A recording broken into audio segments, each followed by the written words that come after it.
अस्सलाम वालेकुम। मैं हूं हमज़ा मुनीर और आप देख रहे हैं YouTube channel H series notes. आज हम जिस टॉपिक के बारे में बात करेंगे, land revenue act special local laws का हमारा एक्ट है, उसके अंदर हमारा टॉपिक है अपील।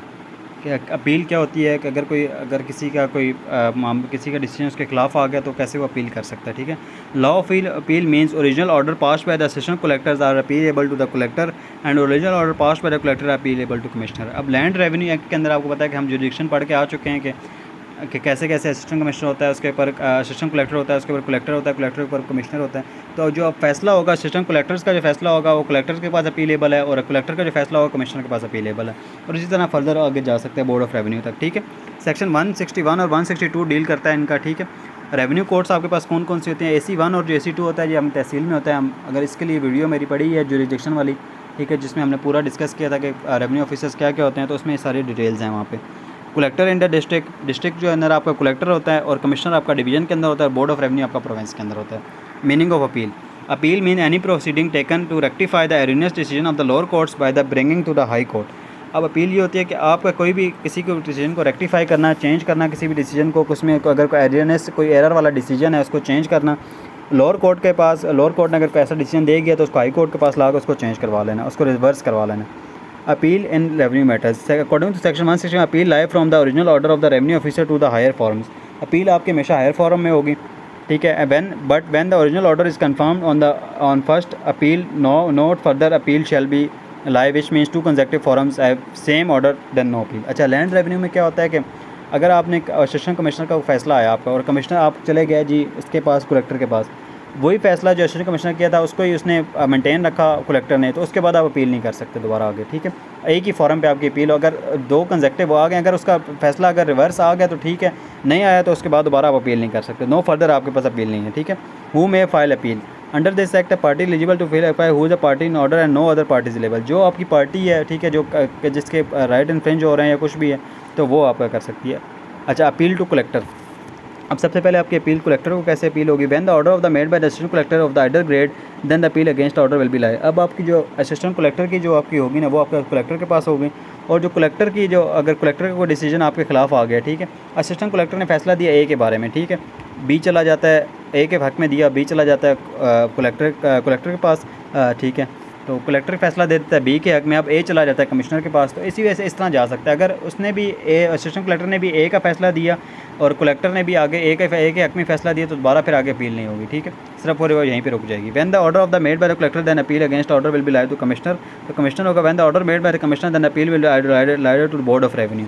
फिर बोर्ड ऑफ रेवेन्यू के पास चल जाएगी। The appeal will be heard only the point of law not the fact.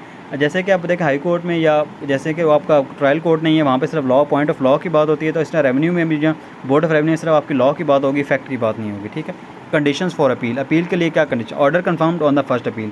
When the original order is confirmed on the first appeal then further appeal will not लाई।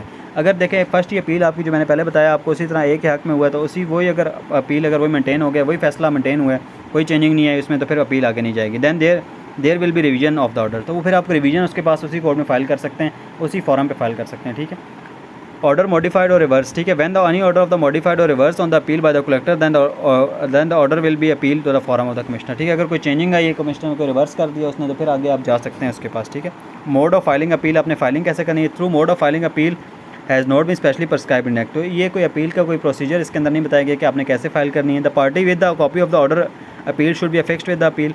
ठीक है, जो order आपका पिछला order है आपका, वो अपील के साथ फिक्स करना है आपने। ठीक है, और उसके बाद when the revenue official is hearing the appeal his office will act as judicial tribunal. और जैसे जब वो रेवेन्यू कोर्ट आपका सुन रहा होगा ना मामलात को, ठीक है, रेवेन्यू, तो वो एक तरह का जुडिशियल जो है ना अपना फॉर ट्राइब्यूनल की तरह काम करेगा। ठीक है, वैसे ही चलेगा जैसे जुडिशियल ट्राइब्यूनल चलता है। ठीक है, procedure in appeal. An appellate court must fix the date of hearing of appeal. ठीक है, एक डेट फिक्स की जाएगी अपील के लिए, and give the notice to the date to the parties, और पार्टीज़ को एक नोटिस दिया जाएगा। Then they given the opportunity to appear and be heard. ठीक है, दोनों को पार्टीज़ को दिया जाएगा, दोनों पार्टीज़ को सुना जाएगा, दोनों पार्टीज़ को अपीयर हो गए दोनों parties. After that the final order appeal should be pass. ठीक है, एक फाइनल ऑर्डर आ जाएगा और अपील पास हो जाएगी। ठीक है, अपील मानेंगी या नहीं मानेंगी, जो भी हुआ मामला देखा जाएगा। लिमिटेशन पीरियड 30 डेज है। When appeal lies to collector against order of the assistant commissioner then it should be live 30 days. Assistant collector के फैसले के खिलाफ आप 30 डेज़ के अंदर जा सकते हैं, और कमिश्नर के कलेक्टर के फैसले के खिलाफ आप कमिश्नर के पास जो है ना 60 डेज़ में जा सकते हैं, और कमिश्नर के फैसले के खिलाफ आप बोर्ड ऑफ रेवेन्यू में 90 डेज़ में जा सकते हैं। ठीक है, तो ये इसमें लिमिटेशन था। ठीक है, 30, 60 और 90 है, ठीक है, जैसे जैसे फॉरम है आप देख सकते हैं इसमें, ठीक है। Division between difference between appeal and review. अब अपील और रिव्यू में आपका क्या क्या डिफरेंस होता है। Appeal has been provided in 161 और जो आपका रिव्यू है वो आपका 163 में है, ठीक है। Meaning appeal means to remove the any cause from the inferior court to superior court in order to test the validity of the inferior courts. ये बेसिकली इंफीरियर कोर्ट का होता है कि अगर उसने कोई ऐसा फैसला कर दिया जिसके अंदर कोई मसला आ रहा है, कोई वैलिडिटी आ रही है, उसकी ऑथेंटिसिटी देखने के लिए, ऑथेंटिसिटी देखने के लिए उसकी, ठीक है। रिव्यू मीन्स री एग्जामिन जुडिशली। रिव्यू का मतलब होता है कि उसी फैसले को खुद ही दोबारा एक बार री एग्जामिन करना। It is used specially for री examine of the decision of the revenue courts. ये बेसिकली एक री एग्जामिन किया जाता है कि दोबारा उसी कोर्ट में आप फाइल कर देते हैं, रिव्यू करते हैं मेरे मामलात को, वो रिव्यू कर दिया जाता है, ठीक है, वही कोर्ट करती है। Presentation appeal can be presented only by the person agreed by the order of the revenue officer. ये उसी ने सिर्फ फाइल करनी है अपील जिसके खिलाफ फैसला आया है, ठीक है। Appeal application of review can not only presented by the aggrieved party on the reasonable ground but the concerned official may his own motion review is order at any time, ठीक है। तो ये रिव्यू जो है ना वो अपना खुद करना चाहे रिव्यू, अगर आपका ऑर्डर, ठीक है, तो वो भी कर सकता है किसी एप्लीकेशन के ऊपर, या फिर वो खुद भी कर सकना चाहे अगर कोई सो मोटो लेके या अपने मोशन की तौर पे कर। Assistant collector appeal can not be file before assistant collector. Assistant collector के खिलाफ आप अपील असिस्टेंट कलेक्टर के पास आप अपील में नहीं जा सकते, but it is filed before the collector against a collector. तो कलेक्टर से स्टार्ट होती है अपील, आपकी पता है, असिस्टेंट कलेक्टर के पहले फैसले के खिलाफ ये अपील होती है ना। Assistant collector tries to review, पर असिस्टेंट कलेक्टर जो है ना वो रिव्यू कर सकता है अपने डिसीजन को, या उससे जो पहले ऑफिसर्स गुजर चुके हैं उनके किसी डिसीजन को रिव्यू करना चाहता है तो वो कर सकता है। क्लासिफिकेशन की अगर हम बात करें, revenue officers have been classified in 161 regard the filing and appeal.